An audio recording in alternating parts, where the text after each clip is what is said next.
Yeah, so I think, as Optimove, we do a couple of things to really adapt for the particularities of the Latin American clients. First and foremost, we definitely take a crawl, walk, run approach.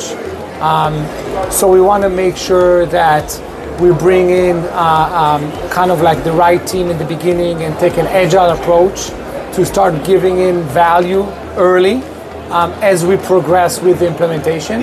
So it's not a case of like you get nothing and then you get everything, but rather a case of progressive pockets of value realization over time. You start with a quick wins, you start with like implementing and going live with a certain level of capabilities, and as you can continue with the integration, you get more and more functionality as a user of the platform. In addition, we've invested a lot in local teams. So we have Spanish-speaking team and Portuguese-speaking team today in Latin America. It obviously caters for the language differences as well as the different nuances of the culture to make sure that we really bring in support team that can help our clients through the onboarding and implementation process with Optimove. So I think in general, multi-touch is a very important strategy to begin with. And WhatsApp is coming on board now, and we see more and more channels, communication channels being relevant to communicate with the players.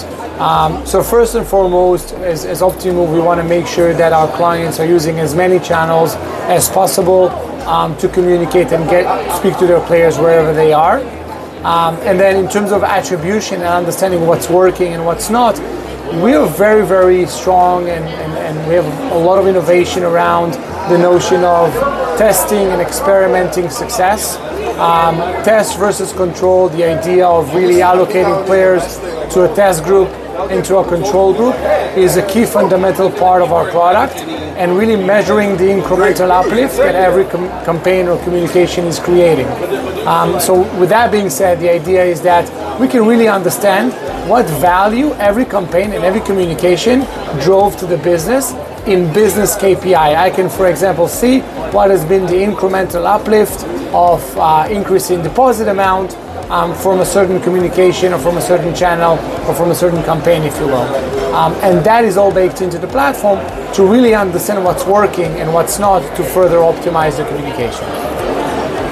Yeah, so obviously in Optimove, we want to make sure we always stay ahead of the curve, and we always outspend, if you will, from anyone in the industry when it comes to our product, the product development, and innovation. And we're constantly looking for the next best thing and the next big thing, if you will, in the gaming industry. And whether it's building it ourselves or whether it's buying companies. And over the last few years, we've made a couple of acquisitions of different product solutions that we before didn't have. One of the interesting ones, which I'll point out, is what we call today OptiX, which is the notion of recommending or customizing the homepage and the entire layout of the website or the app or both for the players to recommend games and recommend bet slips and basically personalize the entire experience. We call it the Netflix-like experience, if you will, of the actual betting site, with explanations and with a lot of nuances that really cater for any gaming player journey, whether it's sports betting or whether it's casino. And we think this is a big part of the future of CRM as well. Really the idea of having a consistent messaging that is constantly optimizing the player's experience, whether they're opening up our email, a push notification, or they go on site. Right? We want to make sure that there's consistency between all the touch points, and it's all really powered by strong data models that really recommends the player what's best suited for them. And that's pretty much the idea. So yeah, I mean, we definitely invest a lot in the Latin American markets. We will continue to sponsor more and more events across the region, across different countries, right? So SBC, one of them, and there's many other that we sponsor as well throughout the year. We always invest in, obviously, large presence, booths and whatnot, in order to make sure we really have access to the customers as well as potential new prospects.